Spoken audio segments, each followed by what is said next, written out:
BJP ನಿಯಮದಂತೆ 75 ವರ್ಷ ಆದಮೇಲೆ ಮೋದಿ ನಿವೃತ್ತಿ ಆಗ್ಬಿಡ್ತಾರೆ, ಅವ್ರ ಜಾಗಕ್ಕೆ ಅಮಿತ್ ಶಾ ತಂದು ಬಿಡ್ತಾರೆ ಅಂತ ಕೇಜ್ರಿವಾಲ್. ಹಂಗೇನಿಲ್ಲ, ಮುಂದಿನ 5 ವರ್ಷ ಮೋದಿಯವರೇ ಇರ್ತಾರೆ ಅಂತ ಅಮಿತ್ ಶಾ.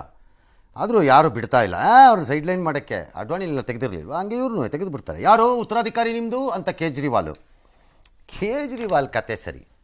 ಇವ್ರದ್ದು ಆಯ್ಕೆ ಆದಮೇಲೆ ಯಾರು ಅನ್ನೋ ಉತ್ತರಾಧಿಕಾರಿ. ಈಗ ನಾಳೆ ಎಲೆಕ್ಷನಲ್ಲಿ ನಿಮ್ಮ ಪ್ರೈಮ್ ಮಿನಿಸ್ಟರ್ ಯಾರಂದ್ರೂ ಒಬ್ಬನೂ ಹೇಳಕ್ಕೆ ರೆಡಿ ಇಲ್ಲ, ಒಬ್ಬರು ಹೇಳಕ್ಕೆ ರೆಡಿ ಇಲ್ಲ. ಆದ್ಮೇಲೆ ನೋಡ್ಕೊಳ್ಳೋಣ ಅಂತ. ಅವರು 75 ಆದ್ಮೇಲೆ ನೋಡ್ಕೊತಾರೆ ಅವ್ರ ಪಾರ್ಟಿನಲ್ಲಿ. ನಿಮ್ಗೆ ಯಾಕಪ್ಪ ದರ್ದು? ಈಗ ನಿಮ್ಮಲ್ಲಿ ಯಾರಪ್ಪ ಪ್ರೈಮ್ ಮಿನಿಸ್ಟ್ರು ಅಂದರೆ ಏನು ಹೇಳ್ತೀರಿ? ಎಲ್ಲ ಆದ್ಮೇಲೆ ನೋಡೋಣ. ಅವರು 75 ಆದ್ಮೇಲೆ ನೋಡ್ಕೋತಾರೆ, ಅಷ್ಟೇ ಅವ್ರ ಇಷ್ಟ ಅಲ್ವಾ. ಹೀಗಾಗಿ ಮೋದಿ ಇಳಿಬೇಕಾಗತ್ತೆ ಅಂತ ಯಾಕೆ ಇಳಿಕು? ನಿಮ್ಮನ್ನು ಕೇಳ್ಕೊಂಡು ಇಳಿತಾರ? ಎಲ್ಲದಕ್ಕೂ ಎಕ್ಸೆಪ್ಷನ್ಸ್ ಇದೆ, ಅವರು ಎಕ್ಸೆಪ್ಷನ್ ಮಾಡ್ಕೋಬೋದು. ಎರಡನೇದು, ಯಾವನು ಹೇಳ್ದವನು ಅದೇನೋ ಕಾನ್ಸ್ಟಿಟ್ಯೂಷನಲ್ ಇದ್ರ ಥರ ರೂಲ್ ಥರ ಅದನ್ನು ಫಾಲೋ ಮಾಡಬೇಕು 75ನ ಅಂತ. ಎಲ್ಲಿ ಫಾಲೋ ಆಗಿದೆ BJPಲಿ? ಎಲ್ಲಿ ಫಾಲೋ ಆಗಿದೆ? ಈಗ ಯಡಿಯೂರಪ್ಪನವ್ರಿಗೆ 75 ಆದ್ಮೇಲೆ ಕೊಟ್ಟಿರಲಿಲ್ವಾ? ಏನು ಫಾಲೋ ಆಗಿದೆಯಾ? ಬಹಳಷ್ಟು ಕಡೆಯಲ್ಲಿ ಕೊಟ್ಟಿದ್ದಾರೆ, ಎಷ್ಟೋ ಕಡೆ ಕೊಟ್ಟಿದ್ದಾರಲ್ಲ. ಟಿಕೆಟು ಕೊಟ್ಟಿದ್ದಾರೆ, ಗೆದ್ದು ಇದ್ದಾರೆ, ಅಧಿಕಾರಕ್ಕೂ ಬಂದಿದ್ದಾರೆ. ಎಲ್ಲಿದೆ? ಎಕ್ಸೆಪ್ಷನ್ಸ್ ಇರುತ್ತವೆ. ಹಂಗೆ ಅವ್ರು ಮೋದಿಗೂ ಎಕ್ಸೆಪ್ಷನ್ ಮಾಡ್ಕೋಬೋದು, ಮಾಡ್ಕೊಳ್ಳಲ್ಲ ಅಂತಾನು ಇಟ್ಕೊಳ್ಳೋಣಪ್ಪ. ಒಂದಂತೂ ನಿಜಾನ ಹಂಗಾರೆ, 75 ಆದ್ಮೇಲೆ ಮೋದಿ ನಿವೃತ್ತಿ ಆಗ್ತಾರೆ, ಅಮಿತ್ ಶಾ ತರ ತಯಾರಿ ಮಾಡಿದ್ದಾರೆ ಅಂತ ಅನ್ನೋದಾದ್ರೆ ಅದು ಕೇಜ್ರಿವಾಲ್, ಅಲ್ಲಿಗೆ ಮೋದಿ ಬರೋದು ವಾಪಸ್ಸು ಗ್ಯಾರಂಟಿ ಅಂತ ಆಗೋಯ್ತಾ? ಡಿಸೈಡೆಡ್. ಇನ್ನು ನಿನ್ನ ಪಕ್ಷಕ್ಕೆ ಯಾಕಪ್ಪ ಓಟ್ ಕೊಡಬೇಕು?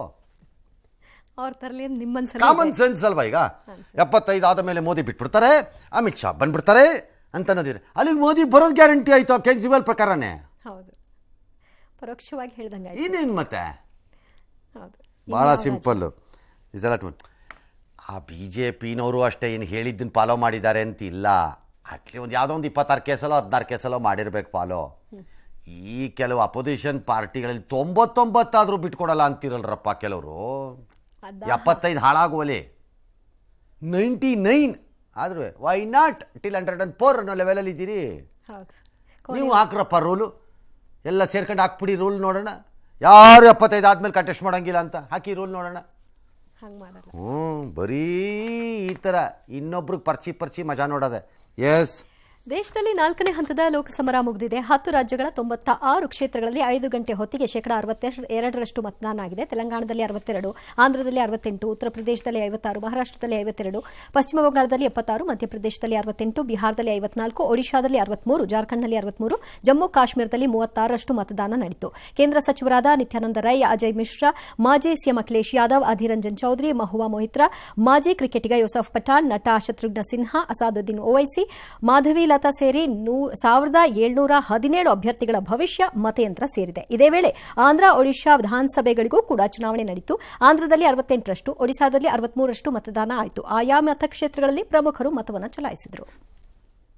ಚಲಾಯಿಸಲೇಬೇಕು, ಏನಾಗುತ್ತೆ ಸರಿ. ಅಲ್ಲಲ್ಲಿ ನಮಗೆ ಕಂಪೇರ್ ಮಾಡಿದ್ರೆ ಭಾಳ ದೊಡ್ಡ ಪರ್ಸೆಂಟೇಜ್ ಏನಲ್ಲ.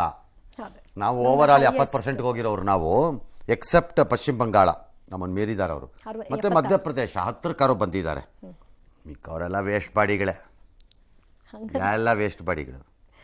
ಇನ್ನೇನು ಮತ್ತೆ ವೇಸ್ಟ್ ಬಾಡಿಗಳಲ್ಲದೆ ಚುನಾವಣಾ ಸಂದರ್ಭದಲ್ಲಿ ಅಲ್ಲಲ್ಲಿ ಗಲಾಟೆಗಳು. ಹೌದು, ಹಾಗೇ ಆಗಬೇಕಲ್ಲ, ಇಲ್ಲಿದ್ರೆ ಇನ್ನೇನು ಚುನಾವಣೆ.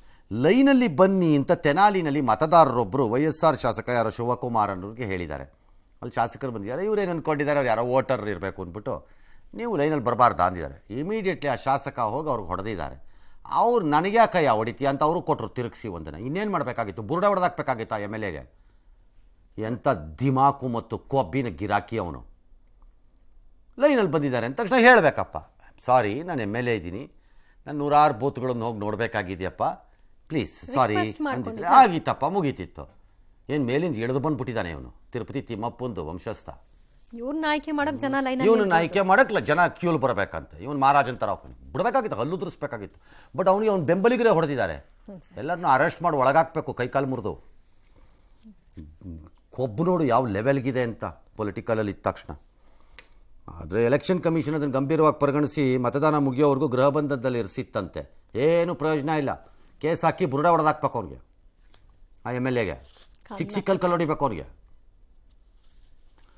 ಇನ್ನು ಅಲ್ಲಲ್ಲಿ ಗಲಾಟೆಗಳು. ಅವರು ಮಾಧವಿ ಲತಾ BJP ಹೈದರಾಬಾದ್ ಅಭ್ಯರ್ಥಿ ಮುಸ್ಲಿಂ ಮಹಿಳೆಯರೆಲ್ಲ ಕೂತಿದ್ರು ಬೂತಲ್ಲೋ ಎಲ್ಲ ಓಟ್ ಹಾಕೋಕ್ಕೆ ಅವ್ರು ಹೋಗ್ಬಿಟ್ಟೆಲ್ಲ ID ಗಳನ್ನು ನೋಡ್ಬಿಟ್ಟು ನಿಮ್ದೆಲ್ಲ ಮುಖ ತೋರಿಸಿ ನೋಡೋಣ ನೀವೇನಾ ಅಂತ ಚೆಕ್ ಮಾಡೋಣ ಅಂತ ಮಾಡಿಸಿದ್ದಾರೆ. ಅದೊಂದು ದೊಡ್ಡ ಗಲಾಟೆ. ಅದಕ್ಕೆ ಅವ್ರು ಹೇಳಿದ್ದಾರೆ ನಾನೇನು ಮಾಡಿದ್ದೀನಿ ತಪ್ಪು, ವೋಟರ್ ಯಾರು ಅನ್ನೋದನ್ನು ಕ್ರಾಸ್ ವೆರಿಫೈ ಮಾಡಿದ್ದೀನಪ್ಪ ಅಂತ. ಅದು ನಿಮ್ಮ ಕೆಲಸ ಅಲ್ಲ, ಎಲೆಕ್ಷನ್ ಆಫೀಸರ್ಗಳು ಮಾಡಬೇಕು. ಈ ಪ್ರಶ್ನೆ ಭಾಳ ಗಲಾಟೆಯಲ್ಲಿದೆ. ಅವ್ರು ಬುರ್ಕಾ ಹಾಕ್ಕೊಂಡು ಬರ್ತಾರೆ, ಗೊತ್ತಾಗಲ್ಲ ಏನು ಎತ್ತ ಅಂತ. ಬಟ್ ಎಲ್ಲ ಐಡೆಂಟಿಫಿಕೇಶನ್ ಆಗಬೇಕು, ಅಲ್ಲಿ AC ಅಧಿಕಾರಿಗಳು ಮಾಡಬೇಕು. ಈಗ ಏರ್ಪೋರ್ಟ್ಗೆ ಅವ್ರು ಹೋದರೆ ಅವರ ಸಂಪ್ರದಾಯದ ಪ್ರಕಾರ ಅವರು ವಸ್ತ್ರ ಧರಿಸ್ಕೊಂಡ್ರೆ ಏರ್ಪೋರ್ಟ್ ಆಫೀಸರ್ಸ್ ಬಿಡ್ತಾರಾ? ಇಲ್ಲ, ಅವ್ರು ತಪಾಸಣೆ ಮಾಡಿ ಮಾಡ್ತಾರೆ. ಬಿಡ್ತಾರಾ? ತೆಗೀರಮ್ಮ ಅಂತಾರೆ. ತೆಗೀರಿ ತೊಗೊಂಡು ಹೆಣ್ಮಕ್ಳೇ ನೋಡ್ತಾರೆ. ಹಾಗೆ ಅದು ಅವ್ರವ್ರ ಕೆಲಸ ಅವ್ರವ್ರು ಮಾಡಬೇಕು. ಅದು ಅಭ್ಯರ್ಥಿ ಕೆಲಸನಾ ಅಂತ ನಂಗೆ ಗೊತ್ತಿಲ್ಲ. ಏನೋ ಅಲ್ಲಲ್ಲಿ ಗಲಾಟೆ ಆಗಿದೆ. ಎಸ್, ರಾಹುಲ್ ಗಾಂಧಿ ಸಹೋದರಿ ಪ್ರಿಯಾಂಕಾ ಜೊತೆಗೂಡಿ ರಾಯ್ಬರೇಲಿಯಲ್ಲಿ ಬಿರುಸಿನ ಪ್ರಚಾರವನ್ನು ನಡೆಸಿದ್ರು. ಈ ಸಂದರ್ಭದಲ್ಲಿ ತೂರಿ ಬಂದ ಮದುವೆ ಪ್ರಶ್ನೆಗೆ 53 ವರ್ಷದ ರಾಹುಲ್ ಗಾಂಧಿ ನಗುತ್ತಲೇ ಉತ್ತರಿಸಿದ್ರು. ಶೀಘ್ರದಲ್ಲೇ ಮದುವೆ ಆಗುವುದಾಗಿ ತಿಳಿಸಿದ್ರು. ಈ ಮಧ್ಯೆ ದೆಹಲಿ ಸಿಎಂ ಅರವಿಂದ್ ಕೇಜ್ರಿವಾಲ್ ನಿವಾಸಕ್ಕೆ ಅವರನ್ನ ಭೇಟಿ ಮಾಡುವುದಕ್ಕೆ ರಾಜ್ಯಸಭೆ ಸದಸ್ಯೆ ಸ್ವಾತಿ ಮಲಿವಾಲ್ ಮೇಲೆ ಬಂದಿದ್ರು. ಕೇಜ್ರಿವಾಲ್ ಸಹಾಯಕ ಈ ಸಂದರ್ಭದಲ್ಲಿ ದಾಳಿ ನಡೆಸಿದ್ದಾರೆ ಅಂತ ಹೇಳಲಾಗ್ತಾ ಇದೆ. ಸಿಎಂ ನಿವಾಸದಿಂದನೇ ಅವರು ಬೆಳಗ್ಗೆ 9:30ಕ್ಕೆ ಪೊಲೀಸರಿಗೆ ಕಾಲ್ ಮಾಡಿ ಈ ಬಗ್ಗೆ ಮಾಹಿತಿಯನ್ನು ಕೊಟ್ಟಿದ್ದಾರೆ. ಸಿಎಂ ಸೂಚನೆ ಮೇರೆಗೆ ದಾಳಿ ಆಗಿದೆ ಅಂತ ಹೇಳಲಾಗ್ತಾ ಇದೆ. ಈ ಬಗ್ಗೆ ಎಲ್ಲಿಯೂ ಕೂಡ ಅಧಿಕೃತ ದೂರು ದಾಖಲಾಗಿಲ್ಲ. ಈ ಬೆಳವಣಿಗೆಯನ್ನು ಬಿಜೆಪಿ ಅಸ್ತ್ರ ಮಾಡಿಕೊಳ್ತು ಕೇಜ್ರಿವಾಲ್ ವಿರುದ್ಧ ವಾಗ್ದಾಳಿ ನಡೆಸಿತು. जवाब दो, क्या जवाब है उसका? क्या सवाल क्या है भाई? क्या सवाल है? क्या सवाल है? अब जल्दी करनी पड़ेगी. ಆಯ್ತು, ಆಗಲಿ. ಯಾರು ಬೇಡ ಅಂತವ್ರು ಯಾರು? ಅದಕ್ಕೇನು ವಯಸ್ಸು ಅಂತ ಏನಾರು ಇದೆಯಾ? ಹಾಗೇನಿಲ್ಲ, ಆಗ್ಬೋದು. ಅವ್ರು ಇಷ್ಟ ಬಂದಾಗ ಆಗ್ಬೋದು, ಯಾವಾಗ ಬೇಕಾದ್ರೂ ಆಗ್ಬೋದು. ಪಾಕ್ ಆಕ್ರಮಿತ ಕಾಶ್ಮೀರದಲ್ಲಿ ಆಕ್ರೋಶ ಭುಗಿಲೆದಿದೆ. ಲಕ್ಷಾಂತರ ಜನ ರಸ್ತೆಗೆ ಇಳಿದು ಬಾಯಿಗೆ ಬಂದಂಗೆ ಗಲಾಟೆ ಆಗಿದೆ, ಹಿಂಸಾಚಾರಗಳಾಗಿದೆ. ಪೊಲೀಸ್ ಆಫೀಸರ್ಸ್ ಎಲ್ಲ ಸತ್ತಿದ್ದಾರೆ, ಗುಂಡು ಹೊಡೆದಿದ್ದಾರೆ.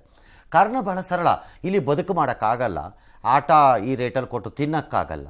ನಾವು ಜಲವಿದ್ಯುತ್ತನ್ನು ನಾವು ಉತ್ಪಾದನೆ ಮಾಡಬೇಕು, ಆದರೆ ನಮ್ಗೆ ಇಲ್ಲಿ ಕರೆಂಟ್ ಇಲ್ಲ.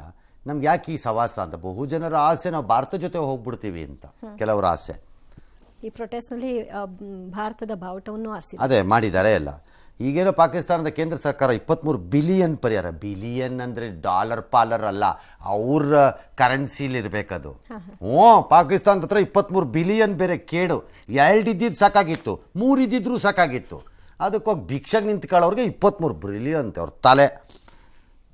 ನಮ್ಮಲ್ಲಿ ಹೇಳಿದ್ದಾರೆ ಜೈಶಂಕರ್, ಒಂದು ದಿನ ಇದ್ರದ್ದೂ ಆಟಾಟೋಪಾನ ಕೊನೆಗಳಿಸ್ತೀವಿ ನೋಡಿ ಅಂತ.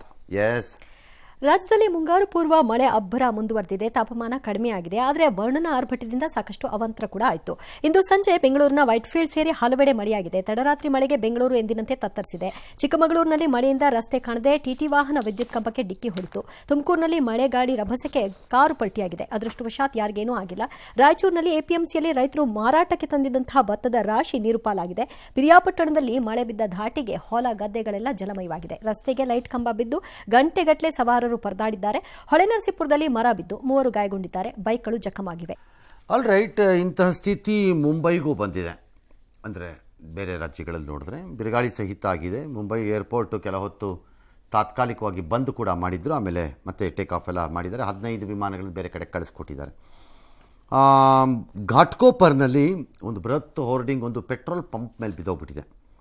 ಅದರ ಪರಿಣಾಮ ಹಲವು ವಾಹನಗಳ ಸಮೇತ 106 ಮಂದಿ ಅದರಲ್ಲಿ ಸಿಕ್ಕಾಕೊಂಡಿದ್ರು. ಕನಿಷ್ಠ 35 ಮಂದಿ ಗಾಯ ಅಂತಿದ್ದಾರೆ. 4 ಜನನೂ ಸತ್ತಿದ್ದಾರೆ ಅಂತಿದ್ದಾರೆ ಅದರಲ್ಲಿ ಘಟನೆಯಲ್ಲಿ. 60 ಜನಕ್ಕೂ ಹೆಚ್ಚು ಗಾಯ ಆಗಿದೆ. ಇನ್ನು 40 ಜನಕ್ಕೂ ಏನೋ ಗಾಯ ಆಗಿದೆ. ಇಷ್ಟ 40-60 ಒಟ್ಟಲ್ಲಿ ಗಾಯ ಆಗಿದೆ. ಬಟ್ ಭಾಳ ಇದೇನು ಅಂತಂದರೆ ಅದೇನಾದ್ರು ಸ್ಪಾರ್ಕ್ ಗೀರ್ಕಾಗಿ ಬೆಂಕಿನೂ ಹೊತ್ಕೊಂಡ್ಬಿಡ್ಲಿಲ್ವಲ್ಲ. ಏನಿಯೋ ಸದ್ಯಕ್ಕಷ್ಟೇ ಇದೆ.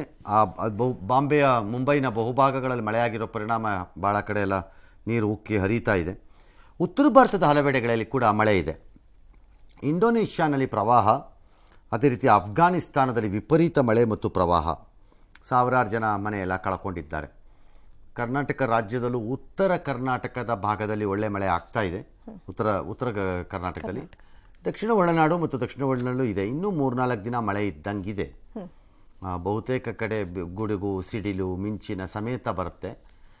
ವಿಪರೀತವಾಗಿ ಬರಬಹುದು. ದಡ್ಗ ಬಡ್ಗ ಅಂತಲೂ ಬಿದ್ದೋಗ್ಬಿಡ್ಬೋದು ಮಳೆ, ಹೇಳಕ್ಕೆ ಬರಲ್ಲ. ನಿಮ್ಮ ಎಚ್ಚರಿಕೆಯಲ್ಲಿರಿ.